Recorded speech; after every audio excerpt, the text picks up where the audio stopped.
Selamat malam, Bapak, Ibu, dan teman-teman semua. Salam sehat dan bahagia buat kita semua ya. Malam ini kita bertemu kembali dengan saya sebagai Nyonya Rumah untuk Zoom malam ini. Zoom malam ini topiknya adalah gula untuk membuat ekoenzim. Bertindak untuk sebagai moderator adalah Kak Yudi Darmawan, yang piawai dalam memandu sebuah Zoom. Dan pengasuh tanya jawab untuk topik hari ini adalah Ibu Beratan dan Pak Argo. Sebelumnya saya ingin menyampaikan bahwa Zoom tentang ekoenzim ini akan berbentuk serial. Jadi minggu ini ada 3 ya, Rabu, Kamis, Jumat, dan setiap malam.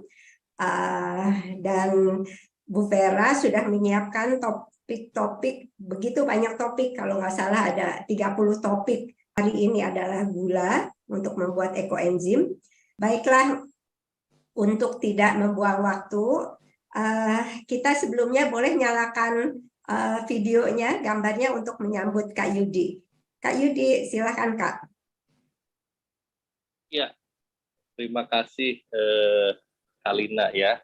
Sebentar. Ya, makasih Kalina. Selamat malam Bapak Ibu, teman-teman sekalian, adik-adik, kakak-kakak, semuanya yang hadir di sini ya. Malam ini kita mau ngobrol nih biangnya dulu nih, gula merah tebu ya. Ini kalau bilang itu dulu never ending story nih. Kadang-kadang ada yang bilang, kalau nggak usah pakai GMT, pakai molase aja bisa bagus kok, kayak gitu ya. Istilahnya nggak ada masalah kayak gitu. Tapi kalau ada yang jalur murni ini satu-satunya pakai GMT aja. Nah, saya termasuk yang pakai GMT ya. Jadi persediaannya di rumah itu ada kayak gitu. Jadi apa aja kita bisa ya. Kenapa ada bedanya sama molase ya? Nanti kita bahas ya. Kenapa sih molase itu istilahnya tidak sebagus GMT? Nanti ada penyebabnya. Kan gini, saya mengenal namanya ekoenzim itu semenjak pandemi ya. Jadi beberapa teman dari Mahitala itu bikin namanya EcoGreen Mahitala. Ya, tadinya kita belajar lah ekoenzim, terus kemudian lanjut ada lalat black soldier fly ya, ada mengompos, organik segala macam. Akhirnya jadi banyak kayak gitu dan termasuk ada kolaborasi dengan Bu Vera juga kayak gitu.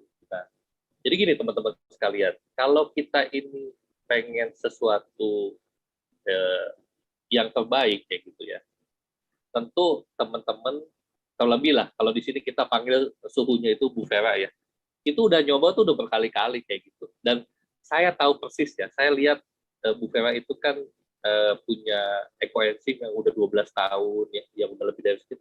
Itu kualitasnya lain, nggak bisa dibandingkan dengan yang kita buat biasa-biasa aja kayak gitu. Jadi udah nggak terbantahkan kalau pada saat kita pakai, kita tahu bedanya di situ kayak gitu. Makanya dalam rangkaian beberapa minggu ke depan ini kita mau bicara soal berbagai macam, karena gini loh, Bu Vera itu pengen kita ini bisa jadi ahli itu melalui proses, melalui pembelajaran. Jadi kita ngerti itu bukan cuma menghafal, tapi kita ngerti kenapanya gitu loh. Makanya malam ini kita ngerti kenapa GMT itu bagus, kenapa kita harus pakai GMT. Tentu saja GMT-nya itu juga yang ini ya, yang asli ya. Karena teman-teman hati-hati, banyak GMT juga kalau suppliernya kita tidak kenal, suppliernya kita tidak tahu, kadang-kadang ada di oplos juga, dicampur juga. Nah, malam ini kita mau bicara itu kayak gitu. Nah, malam ini Bu Vera mau cerita nih. Saya selama mendampingi Bu Vera dalam setiap ada webinar dan lain, baru 1 kali ketemu loh di Jakarta waktu ada itu ya, waktu ada ekoenzim di Cilanda di dekat Paroki Lubang Buaya ya, betul ya? Kalau nggak salah di sana kayak gitu. Tapi saya bilang Bu Vera itu asik banget lah, asik bangetnya gini. Bapak Ibu teman-teman sekalian, orang itu ya kalau namanya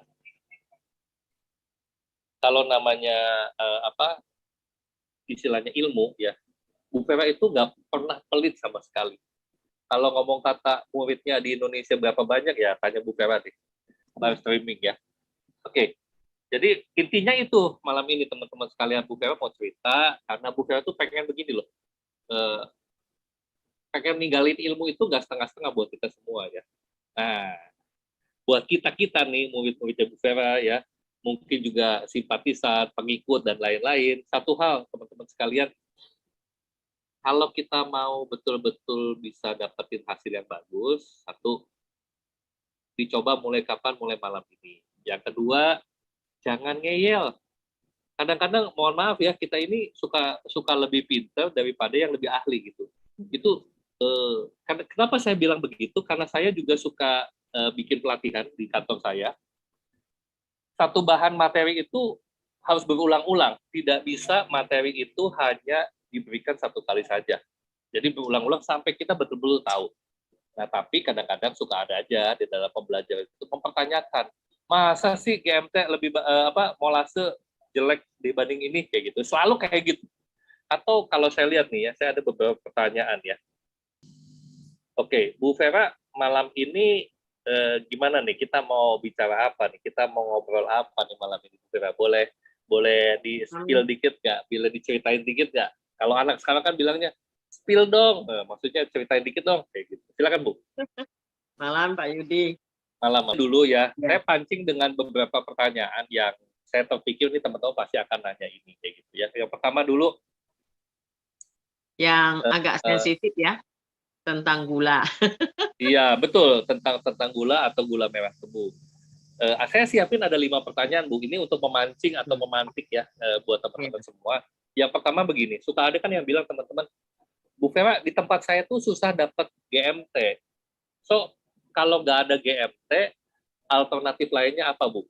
Nah, boleh nggak, Bu, di-share? Sekarang Silakan. gini, contohnya 13 tahun yang lalu, saya ke Lombok ngajar ekoenzim. Di sana benar-benar nggak ada gula GMT, adanya gula aren. Nggak mungkin saya pulang langsung kan. Setiap narasumber begitu, diundang kemana ya kita pergi kemana. Ke Cina, mau ke Vietnam, mau kemana, silakan gitu loh. Tapi sampai di sana, kebanyakan kami di sini nggak ada gula begini loh. Yang jauh-jauh kami nggak ada gula GMT, kami hanya ada gula lontar dan ada gula pasir. Yang nggak mungkin langsung saya bilang, oke, kita tutup aja acara ini, nggak usah belajar ekoenzim lagi. Kita pulang aja yuk. Nggak mungkin. Semua narasumber nggak mungkin. Jadi setiap narasumber itu kita jangan meribet-ribetkan juga peserta, jangan membuat susahkan orang lain, apa adanya. Betul nggak? Katanya ada apa adanya bisa digunakan. Jadi kalau saya sih, menurut saya sekarang, zaman sekarang ya, mau pesan lewat online, mau pesan lewat teman, udah kita share linknya, yang penjual gula satu persatu udah saya cek ke lapangan, contohnya Pak Argo yang kita undang malam ini ya, sampai ke Kediri, sampai ke Jombang, saya hadirin ke situ, saya lihat gulanya seperti apa. Jadi Pak Argo sering bilang, aduh kalau mereka tuh banyak pertanyaan tentang gula itu, apa yang kata guru itu aja kita lakukan. Nah, saya sifatnya begitu. Pertama saya belajar dari, saya tahunya ekoenzim itu di Singapura, dari rumah kakak. Sampai ke Penang, ke rumah dokter Joen, sampai bareng dengan dokter Joen, sampai ke rumah dokter Rosukon. Itu benar-benar saya orangnya dibilang guru satu ya satu, saya nggak lari ke 11. Lalu bahasa Mandarin itu bilangnya outeng heitang, outeng itu gula hitam kalau ditranslate ya. Tetapi di Malaysia sering disebutnya molase. Sampai di Indonesia sebutnya molase. Waktu itu saya masih belum masuk ke bidang pertanian, saya nggak tahu molase itu apa. Rupanya adalah limbah pabrik gula pasir. Saya kiranya itu adalah gula hitam yang di toko obat. Jadi karena saya orang Teochew ya, semenjak kecil memang rumah kami itu ada gula GMT atau gula hitam atau outeng ini. Pasti ada. Ingat semasa kecil itu, di pulau itu nggak ada posyandu, yang nggak ada puskesmas ya. Kecil banget pulaunya, cuman beberapa keluarga. Nah di rumah, kapan diare, atau salah makan, keracunan makanan dan sebagainya. Mama saya hanya siapin gula GMT ini ya, yang biasa kan namanya orang Riau, maklum ya, belinya pasti lewat Malaysia, Singapura, atau waktu itu papa saya kan ada kapal kirim ikan ke Singapura, ya bawa barang-barang percakapan tuh pulang. Kami cuma tahu gula itu dilarutkan ke air panas, lalu minum, sebentar lagi dia udah reda, nggak akan diare lagi. Jadi apa sewaktu Dr. Rofikan bilang gula ini, saya udah kontak langsung, oh ya gula ini. Pada tahun 2008, di dunia ekoenzim itu saya rasa tenang, bahagia banget. Tenang, bahagia banget. Semua yang dari tangan saya itu 100% pasti pakai gula GMT. Enggak pernah kayak sewaktu pandemi ini, waduh kacau Pak. Komunitas ekoenzim gula pasir, komunitas gula lontar, gula aren, dan sebagainya. Nah itu sebenarnya sih masing-masing bebas ya mau pakai apa. Tetapi karena saya udah bertahun-tahun praktek dan sebagainya, saya orangnya nggak bandel kali kok sebenarnya. Apa yang dibilang kayaknya gula aren, ya udah beli gula aren. Kalau mau saya bawa gula aren pulang, saya coba bikin ekoenzimnya. Saya bawa air nilanya ya, air anomnya sepulang, saya fermentasi. Dari air tebu, semua bermacam-macam, dari gula pasir, dari gula, semua saya bikin ekoenzim. Satu persatu dicatat tanggalnya, dicatat bahannya, dan hasilnya lewat bertahun-tahun, kesimpulannya harus kembali ke gula GMT. Gitu. Jadi kalau kenapa saya tegaskan gitu? Karena saya dari awal saya bikinnya dari gula GMT ini. Yang lain saya sudah coba, kualitasnya atau aromanya untuk waktu masa simpannya itu dia enggak begitu awet. Dan waktu diare, sampai saya tes begini loh Pak Yudi. Waktu diare, kan saya sering makan di luar ya, sakit perut. Saya coba bikin gula aren. Enggak stop, sakit perutnya tetap. Saya coba lagi ya dengan gula pasir. Enggak bisa. Tetap sakit perut kita. Dia nggak bisa sembuh dalam hitung menitan gitu loh.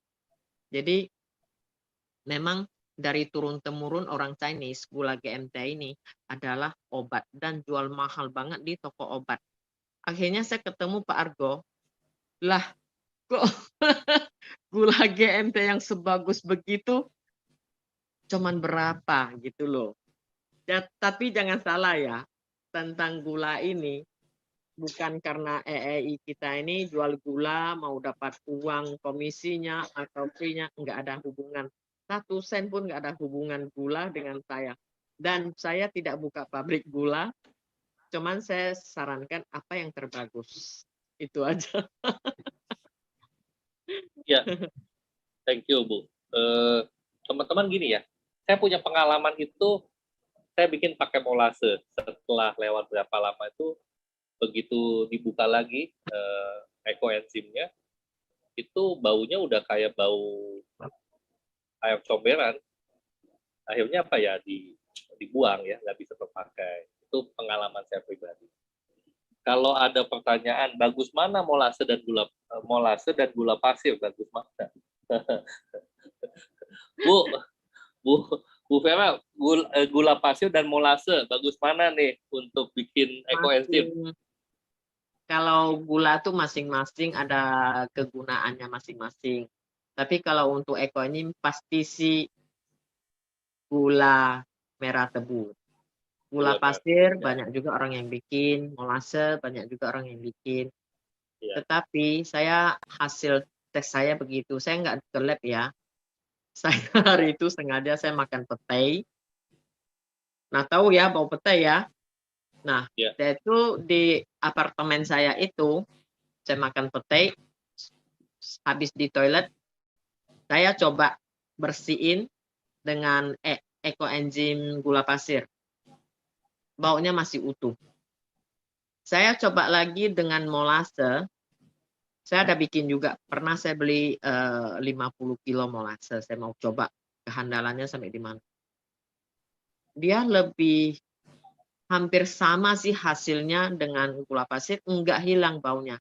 Akhirnya saya pakai lagi ya. Dengan gula aren. Mungkin 50% hilang baunya. Tapi saya pakai yang GMT, hanya sekitar 2 tutup dan dicampur dengan air 1 gayung, saya siram. Oke. Sewaktu saya keluar dari kamar mandi, saya masuk lagi, baunya sudah mendingan, paling tidak 80% sudah hilang. Jadi tinggal dipilih ya. Sebenarnya gula pasir bagus untuk jualan kopi, teh, ya. Semuanya harus pakai gula pasir. Enggak ada kafe sekarang pakai GMT. Itu bikin kopi, bikin teh mungkin ya kurang enak. Kalau molase untuk sapi, makan pangannya hewan, boleh, nggak apa-apa. Gitu. Ya, jadi masing-masing ada tempat kegunaannya, jangan salah arah gitu. Kalau molase untuk terapi lagi diare, mutaber, tambah parah ya. Kecuali molase yang khusus untuk detox. Itu mahal, 1 botol sekitar 200 ml, itu sudah hampir 90.000 ke atas. Itu kami gunakan untuk detox liver. Ya. Oke, Bu Vera tadi kasih tahu ya ada bedanya molase itu yang untuk detox ya. Oke, Bu Vera begini, kan kadang-kadang dulu ya waktu saya pertama kali itu pakai molase ya, kita tuh kayak lagi belajar bela diri. Kita tuh ngerasa oh ini udah paling bener nih, udah ada yang paling bener kayak gitu. Tapi tiba-tiba begitu ada istilahnya yang lain yang lebih baik gitu ya. Emang nggak gampang sih, nggak gampang untuk tiba-tiba berubah dari molase ke gula merah tebu. Karena kalau molase ini kan sebetulnya sisa pembuatan di pabrik gula ya dari ini. Jadi sebetulnya teman-teman sekalian ini bahan yang istilahnya sisa produksi gitu loh. Bukan barang yang utama, bahkan barang kualitas. Jadi otomatis kualitasnya pun berbeda. Nah, kalau buat Ibu sendiri ya, Bu Vera sendiri ya, kan sudah tahu nih hasilnya bagus dan lain-lainnya gitu. Nah, kadang-kadang nih teman-teman kan kalau yang udah terlanjur ya, kan saya tahu ada banyak teman-teman yang mungkin sudah pakai molase juga udah tahunan kayak gitu dan udah yakin banget kayak gitu. Kayak contoh salah satu ada saya lihat ada di daerah Kelapa Gading itu pertama kali saya tahu ekoenzim tuh dari mereka gitu loh, dan mereka tuh full pakai molase di situ ya.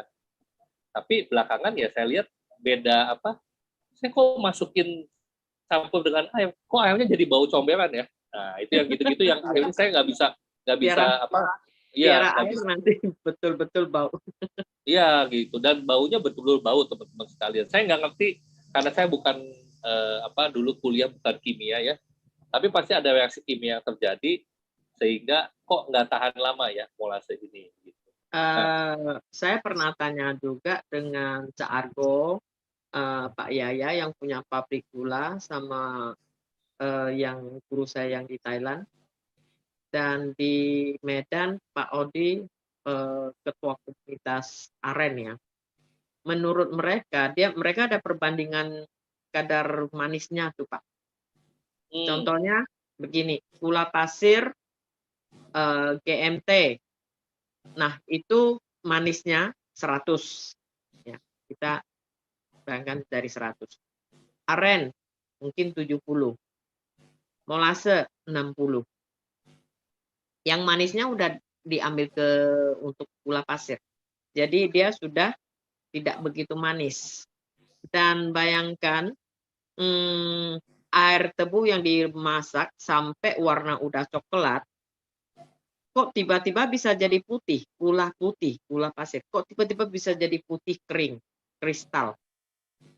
Dan gula pasir sekarang kita tidak isi di dalam toples ya, kita biarin di piring. Kalau di Batam makan goreng pisang suka pakai gula pasir. Jadi dibiarin piring, nggak disimpan. Dia makin hari makin mengeras dan tubuh itu dikeras sampai kita harus pakai mungkin sendok atau apa tumbuk dia, baru dia bisa hancur lagi. Nah itu gula pasir, ya. Jadi molase itu ampasnya paling tidak menurut Cak Argo mereka yang punya pabrik gula itu paling tidak tuh 6 macam kimia, pengawetnya, pemutihnya, mengkristalnya dan sebagainya. Itu sudah banyak campuran. dan Baik. termasuk limbah gula pasir. Kalau ada yang molase yang bagus itu beda. Beda adalah penyaringan dari air gula untuk bikin gula pasir itu penyaringan yang pertama. Itu mereka jual untuk bikin kecap manis, ya, bikin alkohol dan sebagainya gitu. Sampai penyaringan kedua dan ketiga itu sudah limbah. Baik. Jadi beda. Ya. Kak Yudi, ini Iya. kebetulan di tengah-tengah kita ada Pak Yahya nih. Pak Yahya ini jauh-jauh Nah, dari Bu Vera udah kenal ya. Boleh ya, saya diperkenalkan Bu? ketemunya Ya. di Jombang. Beliau katanya gitu, dia punya dapur kecil, dapur bikin gula GMT. Tapi satu hari paling kurang tuh 6 ton. Pak Yaya kita nih 6 ton. Yang sering kita pesan sama Cak Argo itu dalam 6 ton satu hari mungkin dapat 100 kilo ya. Jadi kalau untuk gula memang harus kita munculkan orang ahlinya. Ya mungkin Pak Selamat Yahya. malam, Bang. Halo, Ya. selamat malam semuanya. Bu Vera, Ya. teman-teman, para pakar. Ya, malam Pak Yahya, selamat bergabung. Terima Bukan kasih. pakar sih. Ini kan kita sama-sama belajar sih sebetulnya. Tapi kalau pakar sih Bu Vera, Pak Yahya itu pakar-pakar semua kita yang belajar. Pak Yahya, menarik ya Pak Yahya kan bilang tadi buat GMT ya. Iya. Pertanyaannya satu, kenapa Pak Yahya mau bikin gula merah tebu? Alasannya kenapa? Karena kan Dua. Saya nambah pertanyaan nebeng Pak Yudi. Ya. Pak Yahya, boleh diceritakan proses pembuatan GMT? Segitu hebatnya GMT, emang boleh sehebat itu? Nah, gimana proses pembuatannya? Dan setahu saya itu nggak gampang loh bikin gula merah tebu. Itu prosesnya panjang ya, betul nggak Pak? Dan kalau nggak salah bahan baku berapa, jadi hasilnya berapa, itu kayaknya hasilnya nggak banyak deh. Betul nggak Pak Yahya? Boleh cerita buat kita semua. Jadi kita jadi lebih lebih ngerti kayak gini lah. Padi dari mana? Beras dari mana? Dari padi. Kita tahu nih ngolah padinya seperti apa dan lain-lainnya. Silakan Pak Yahya, monggo. Terima kasih Pak Judi. Selamat malam Bu Vera dan teman-teman semua di komunitas ekoenzim. Alhamdulillah malam ini saya dapat bergabung di ruang belajar yang sangat istimewa. Mohon maaf terlambat karena baru pulang dari masjid ya. Jadi gini, saya kenal ekoenzim lewat Pak Argo, kebetulan teman kantor, dan alhamdulillah ketemu narasumber yang luar biasa hebat, murid langsung dari Dr. Rosbukon, Ibu Vera. Kita ngobrol nggak ada habisnya, dari kantor geser ke hotel, geser ke rumah makan, tetap aja yang diomongin ekoenzim dan GMT. Selamat malam Bu Vera, terima kasih. Jadi gini Pak Judi, kenapa saya bikin GMT? Karena saya ini petani tebu, kemudian juga bermitra dengan pabrik gula, saya juga perajin gula merah, saya juga sebagai penyuluh pertanian lapang. Jadi dengan pengalaman dan pengetahuan yang saya miliki, saya mencoba untuk meningkatkan nilai tambah dari tebu itu menjadi gula. Kalau hanya saya kirim ke PG, saya hanya nerima bagi hasil. Tapi ketika saya olah sendiri menjadi gula merah, bukan bagi hasil lagi, karena hasilnya nggak saya bagi-bagi ke siapapun, saya miliki sendiri itu ya. Itu gula merah. Terkait dengan gula merah, itu cukup panjang ceritanya, mulai dari tanam, kemudian kita panen, sampai kita olah, sampai kita jadikan gula merah tebu. Jadi di wilayah kami, di Kediri dan sekitarnya ini, memang kalau dikatakan kenapa Belanda itu datang ke Indonesia, kemudian menetapkan wilayah Kediri, khususnya lereng Gunung Kelut itu sebagai daerah terbaik untuk budidaya tebu. Ternyata sampai sekarang memang daerah kami bisa dibilang terbaik untuk budidaya tebunya itu. Tanahnya cocok, iklimnya cocok. Jadi gula merah tebu itu dibuat dari tebu pilihan. Tidak asal tebu, asal varietas, asal lahan, dan asal pupuk. Beda dengan gula putih, gula pasir itu yang dikelola oleh PG, karena di situ banyak bahan tambahan dan bahan baku lainnya, sehingga tebu apapun kalau dibawa ke pabrik bisa jadi gula. Nah, salah satu hasil ikutannya yang dari PG itu adalah molases yang diceritakan Bu Vera dan teman-teman tadi di awal. Mungkin dalam tanda kutip terjemahan molases itu apa, di Indonesia apa, di Malaysia apa, sedikit saya sempat menyimak.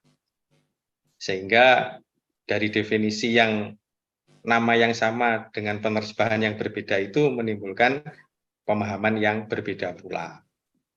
Jadi gitu. Yang bisa dibuat gula merah itu adalah tebu-tebu pilihan dengan varietas tertentu. Di situ ada batasan usia, umur tanaman, kemudian kita harus dalam prosesnya itu menggunakan pupuk sesuai dengan rekomendasi, tidak asal pupuk. Kemudian prosesnya juga tidak boleh tertunda lama antara panen sampai dengan digiling dan jadi gula merah itu tidak boleh tertunda lama. Memang waktu saya kerjasama dengan Pak Argo, teman itu bilang bahwa saya langsung jelaskan, gula merah saya jelek, warnanya tidak menarik, tidak sebagus warna kuning emas yang diberikan oleh tampilan gula-gula lain. Tetapi alhamdulillah, ya, ketika Bu Vera datang ke tempat kami, saya tunjukkan, ini Bu Vera gula yang kami produksi, justru diacungi 2 jempol, ini adalah gula yang bagus, yang bisa digunakan oleh GMT. Itu ceritanya, yang digunakan untuk ekoenzim. Mohon maaf, sebenarnya tadi saya menyiapkan beberapa dokumentasi, tapi saya gagal upload karena tadi pulang kantor sudah cukup petang, kemudian banyak kegiatan, belum bisa. Saya mencoba sebenarnya mau saya bikin satu folder di Google Drive, nanti saya share linknya, silakan nanti dilihat. Kalau saya melihat background dari Bu Vera itu gula merah, gambar tebu itu luar biasa bagus itu. Tapi tebu untuk es tebu itu Bu Vera. Ya. Jadi gini Pak Judi, iya, rata-rata rendemen yang dihasilkan dari tebu menjadi gula merah itu antara 10–12. Jadi ketika kita menggiling bahan baku mentahnya 1 ton tebu, itu kalau di awal musim, mulai masuk bulan kemarau yang kadar airnya sudah menurun, di awal-awal bulan 5 itu biasanya, itu kita dapat rendemen 10%. Jadi ketika 1 ton, kita dapat gula 1 kuintal. Nah, ketika nanti sudah Agustus, September, Oktober, mulai bulan-bulan begini ini kita bisa mencapai rendemen 12–13%. Gitu. Nah, terus kemudian apa sih bahan baku yang digunakan, bahan tambahan apa? Terus terang saya bersama saudara-saudara itu ada 4 unit. Ada 4 unit rumah produksi. Saya dibilang Bu Vera pabrik, enggak, itu cuma dapur aja, cuma ada tempat pembakaran sama tungku, sudah selesai. Itu aja. Itu rata-rata per rumah produksi, per dapur kami rata-rata 1 hari itu 1,5–2 ton. Makanya kalau kami bersama-sama memproduksi 1 hari itu bisa 6–8 ton. Begitu.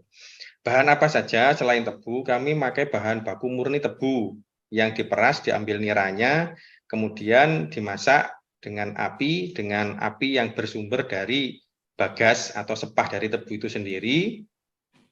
Kemudian kami hanya menggunakan bahan tambahan kapur dengan tambahan yang masih diizinkan lah oleh batasan-batasan kesehatan. Tujuannya itu adalah untuk menaikkan pH. Karena meskipun kami menggiling tebu yang segar, yang dari lahan kemudian langsung digiling, ada jeda waktu antara 6–10 jam itu sudah berjalan proses fermentasi, sehingga kadang-kadang niranya itu agak sedikit asam. Maka kita tingkatkan niranya menjadi pH antara 6 sampai 6,5, sehingga proses pemasakan gula itu tidak molor kayak gulali itu, bisa patah. Hanya itu saja bahan tambahannya. Adapun gula merah yang warnanya menarik, bersih, kuning, kayak ke kuning keemasan, itu kalau tidak diusahakan dengan proses pencucian tebu, kemudian pembersihan sisa akar, seperti video-video yang dari China itu, Bu Vera ya, itu yang Itu masak. nggak bakal Pak warna segitu. Saya masak sendiri ya, saya tanam tebu, saya cuci bersih-bersih, saya masak dengan warna yang terang itu tidak bakal. Ya, maka Kadar seperti itu. airnya masih ada gitu loh, Iya, kecuali campuran memang apa. iya, memang proses karamelisasi itu akibatnya warnanya jadi gelap. Iya. Jadi kalau ada gula apapun yang berbahan baku tebu dengan warna yang menarik, itu pasti ada bahan tambahan lainnya. Biasanya pakai sodium metabisulfit, dan itu kami tinggalkan sudah sangat lama karena kami pernah juga pakai itu, kemudian masuk ke gudang, waktunya dibongkar itu rusak semua. Jadi akhirnya kita tidak pakai bahan-bahan kimia itu. Dan apalagi ya ini? Jadi saya pernah dengar Pak ya, gula GMT yang saya beli, saya biasa beli kan mungkin 1 ton, saya simpan lama nggak apa-apa sih. Jadi dia suka meleleh. Sampai ada teman yang sarankan, Bu Vera campur aja sedikit soda api, nanti dia kayak sabun keras. Jadi apa benar ya, banyak memang gula-gula yang beku gitu dari tebu tuh dicampur dengan soda api? Sebenarnya kalau bilang soda api sih enggak. Jadi bahan Enggak yang ya? biasa digunakan itu sodium metabisulfit sama soda kue itu loh, soda kue. Itu pun tujuannya kalau di kami hanya untuk membersihkan, hanya untuk pembersih. Jadi ketika dimasak niranya itu kan kalau hanya dengan pemanasan, kadang-kadang kotoran itu tidak naik, Bu Vera. Tidak naik untuk Saya kan pernah dibuang. ke pabrik gula ya Pak ya di Batam. Hmm. Saya begitu masuk ke pabriknya, gudangnya, mereka ada 3 macam, gula pasir, gula GMT yang meleleh ini, satu lagi dia pakai goni biasa aja. Ibarat tuh kayak kayak goni beras, tapi lebih tipis lagi, atau goni yang orang isi baju yang 100 kilo itu loh. Nah, itu gulanya warnanya masih oranye, warna masih oranye, belum coklat lagi. Sama sekali tidak takut masuk angin, tidak takut dijemur matahari. Lalu saya tanya, "Apa ini? Kok kerasnya kayak, batu?" "Ini biangnya, inilah induknya yang bisa membeku," dia bilang. Saya langsung kontak langsung, "Soda api ya?" Jadi begini, menurut pengalaman saya, kalau tebu pilihan, kemudian prosesnya benar, bahan baku kimianya tidak ada, hanya menggunakan kapur, kemudian musim tebangnya pas, kayak bulan-bulan seperti ini kan sudah selesai kita Bu ya, jadi ada hanya sedikit aja nih yang masih proses, dan harganya luar biasa. Tebu itu biasanya kisaran antara 65 sampai 70, hari ini 105, 110 itu biasa. Makanya mohon maaf untuk para pengorder gula lewat Caargo itu kita harus mengkonversi harga. Murni karena hanya kenaikan bahan baku, bukan karena yang lainnya. Sebenarnya Saya tahu saya nggak, gimana? saya kan pernah pesan sama Caargo 100 Iya, kilo ke iya. Batam. Nah, ini sampai di Batam sekitar kisaran harganya sekitar 28.000, termasuk ongkir udah sampai ke rumah saya. Saya isi ke botol, berarti udah hampir 1 tahun ya, sampai sekarang saya buka, saya cium masih bau tebu seger.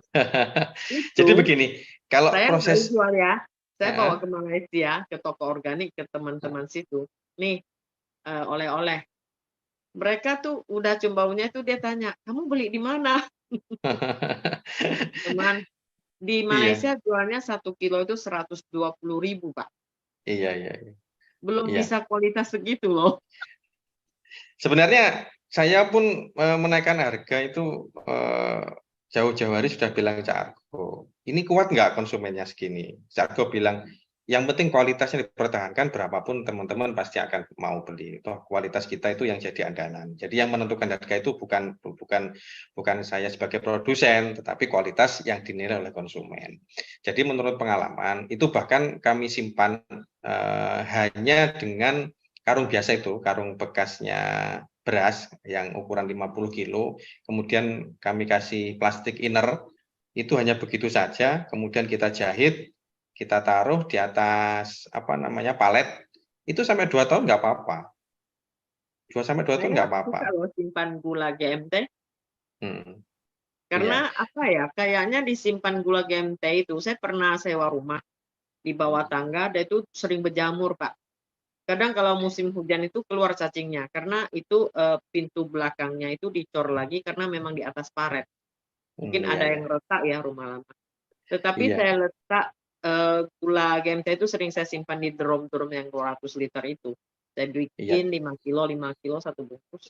Nah, karena pada Ternyata, dasarnya gula itu sendiri kan sebenarnya bahan pengawet. Makanya ketika gula itu iya. murni, dia akan awet dengan Nah, sendirinya. Jadi ternyata seperti di itu. sekitar situ, tikus, jamur, nggak ada lagi, jadi bersih dan aroma di situ jadi berubah. Kayak kita simpan ekoenzim gitu. Jadi saya memang Iya. suka sih beli Gentes Jadi stok gitu. karena gula merah tebu itu produksinya mengikuti siklus panen. Jadi Hmm. gula tebu itu panennya antara bulan 5 sampai dengan bulan 10. Jadi praktis kita itu bekerja hanya 150 hari dalam jangka waktu 1 tahun. Sehingga ketika kita ingin meningkatkan nilai tambah, kita harus simpan dulu, kita tahan. Kita tahan, nanti kita jual waktu musim penghujan. Biasanya kita nyisakan ya antara 50 sampai 100 ton buat celengan untuk berangkat di tahun berikutnya. Nah, Nah, kalau dari saya mau pengalaman beli gula yang segar, bagusnya bulan berapa? gula terbaik itu sebenarnya gini. Jadi kalau saya bulan 5 memproses itu sudah bisa jadi gula, Bu. Ya. Cuman karena kadar air di niranya itu rata-rata masih tinggi karena di situ baru masuk musim kemarau awal. Jadi proses untuk penguapan airnya sehingga terbentuk karamel itu menjadi lebih lama. Jadi kesannya agak gosong-gosong, itu warnanya hitam. Jadi yang terbaik kalau mau beli dan menyimpan gula itu di atas bulan 8. Nah, kalau di atas bulan 8 beli kemudian disimpan, saya jamin setahun ke depan masih akan seperti itu, kecuali tempatnya rusak atau kena air itu ikut rusak. Tetapi secara prinsip kalau penyimpanannya itu benar sampai setahun pun juga nggak ada masalah. Hmm. Saya kira seperti itu. Dan tidak mengeras. Jadi kita punya tumpukan 100 ton itu tidak ada yang keras. Ketika diangkat kemudian dibanting itu langsung sudah ambiar lagi. Hanya begitu saja nyimpannya. Jadi ingat ya teman-teman, kalau mau beli gula, ya sekitar musim-musimnya tuh bulan 8 ke atas ya. Iya, iya seperti itu. Seperti itu. Lalu Monggo. saya tambahan sedikit, di list di Facebook Ekoenzim Indonesia kita itu kita list penjual gula merah tebu. Ada tulis kok Argo ya, Cak Argo agen. Yang siapa di Jakarta, yang siapa yang di Makassar. Jadi carilah yang terdekat. Sudah kita siapin list yang semua orang saya kenal. Yang nggak kenal mungkin saya minta dia kirim gula 1 kilo 2 kilo, video-video pabriknya yang seperti apa. Lalu saya minta orang yang terdekat situ pabriknya apa ya enggak. Yang saya kenal murid saya ya, tolong cek di situ. Pernah loh Pak Yaya, saya dibohong orang. Dikirimnya gula molase, dikirimnya gula. Dia bilang dia punya 20 hektar kebun tebu di Bandung, pabrik gula. Ternyata bohong semua. Enggak ada dia satu batang tebu pun. Dia cuman masuk Jadi dengan orang lain baru dia jadi jual. tebu itu Nah itu nggak masuk di list ya. kenapa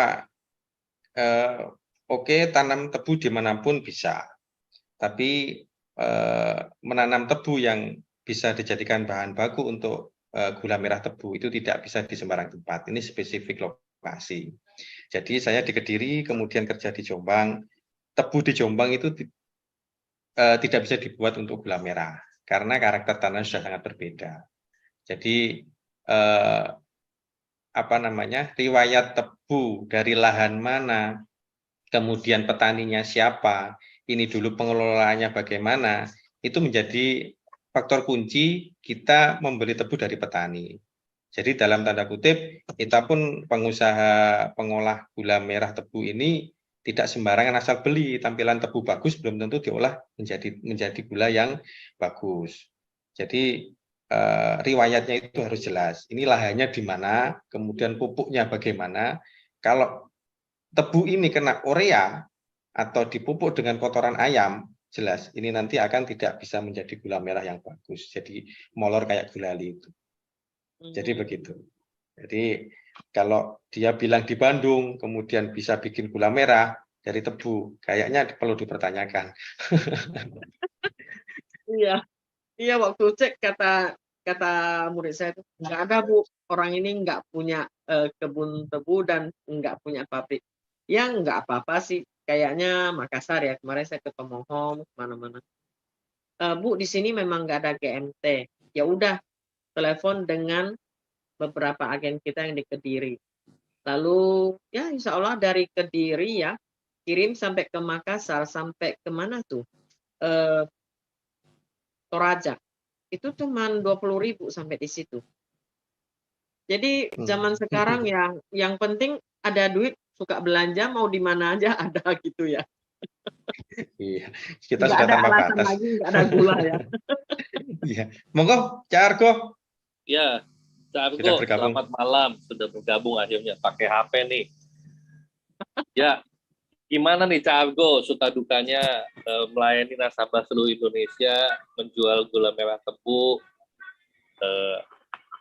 dan mungkin satu ya, buat kita semua nih yang suka membuat ekoenzim, dari pengalaman sebagai penjual gula merah tebu nih, karakteristik kan kadang-kadang yang beli itu macam-macam ya.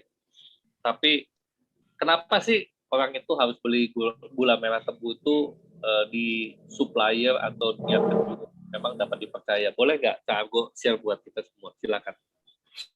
Oh ya, saya mau cerita saja dulu pengalaman pertama melayani teman-teman ekoenzim tentang GMT. Awal itu saya belum ketemu Pak Yahya, saya masih pakai jasa teman Kediri juga. Waktu saya bawa itu agak keras. Kemudian saya coba bongkar di aula kantor, kok malah meleleh, nggak karu-karuan. Itu beberapa dulu pernah saya kasih kirim foto anak-anak pemuda tani. Iya, mukulin gula sama bikin gula. Sampai malam jam berapa? Kemudian beberapa teman aktivis yang saya kenal itu kalau sudah pesan GMT, waduh cerewetnya. Ya, bisa dibayangkan sudah sampai ke saya loh Pak. Kalau Bu Farah mungkin masih ketawa-ketawa kalau pesan, tapi kalau yang lain sudah harus begini Pak, harus begini, harus begini. Nah, dari beberapa masukan dari teman-teman itu kemudian saya coba untuk mencari yang seperti teman-teman inginkan. Suatu ketika saya ditemukan dengan Pak Yahya, sebetulnya lama, cuman saya enggak pernah paham Pak Yahya itu produsen GMT. Yang saya tahu beliaunya itu, iya, beliau itu memang petani tebu. Karena pekerjaannya banyak sekali, Bu. Nggak tahu itu jenis pekerjaan apa saja nggak dipakai. Begitu tahu, kemudian saya kasih syarat. Harus begini, harus begini, harus begini, packingnya begini. Kemudian berani nggak makingnya itu 1 kilo 1 kilo? Nggak berani kalau 1 kilo, berat di kemasan gitu. Oke, terkecil berapa? 5 kilo. Ya itu, kenapa kok kemudian kami kemasan terkecilnya 5 kilo itu di situ. Terus kemudian kenapa kok seringkali teman-teman nggak bisa ya Pak kirim cuman 5 kilo? Ya bisa-bisa saja, cuman bebannya nanti di ekspedisi. Bahkan akhirnya kita itu cari ekspedisinya itu sampai syaratnya dekat dengan tempat produksi, kemudian harganya hemat. Satu alamat itu seringkali kita cari ekspedisi itu sampai 2, 3 untuk membandingkan harga. Nah, ini pengalaman-pengalaman yang menarik. Sukanya itu kalau teman-teman pesan, kemudian sampai lokasi itu teman-teman senang, nggak ada keluhan lagi, itu kami ikut-ikutan senang. Tapi kalau sudah nyampe lokasi, kemudian masih ada saja yang dipertanyakan, ini boleh dimakan enggak, ini boleh diminum enggak. Kadang berpikir loh, ini yang sudah persyaratan teman-teman kok masih ditanyakan lagi. Tapi kalau orang-orang yang tanya itu, saya lihat, oh ini baru pertama kali nyapa saya, itu saya jelaskan pelan-pelan. Tapi kalau sudah 2, 3 kali baru tanya, waduh itu gondok tapi nggak bisa nyampaikan, itu gimana rasanya? Saya pernah ditanya 1 minggu berturut-turut, setiap hari ditanya. Akhirnya kiranya mau beli berapa banyak gula, katanya 1 kilo aja deh. Itu sering, Bu. Ya, jadi aduh, kalau namanya siapa yang berani jual gula masuk di list kita itu sedihnya itu 1 gudang tuh. Harus tambah. Nah, yang lebih menarik lagi kalau sudah mewakili Bu Vera kampanye ekoenzim di sekitar-sekitar tempat kerja. Kalau sudah ngomong GMT, ketemu sama orang-orang yang nggak pakai GMT, kemudian tahu saya ini jualan GMT, akhirnya persepsi mereka, saya kampanye GMT hanya karena saya jualan GMT. Wah, ini susah membengkokkannya juga. Pengen rasanya saya tuh berhenti nggak jualan gitu kalau di sekitar sini. Tapi kemudian semakin banyak teman. Demi kualitas ekoenzim yang bagus ya. Yang kemarin saya beli sama Cak Argo itu. Nanti bulan depan saya bawa, saya tenteng sampai ke Kalimantan loh.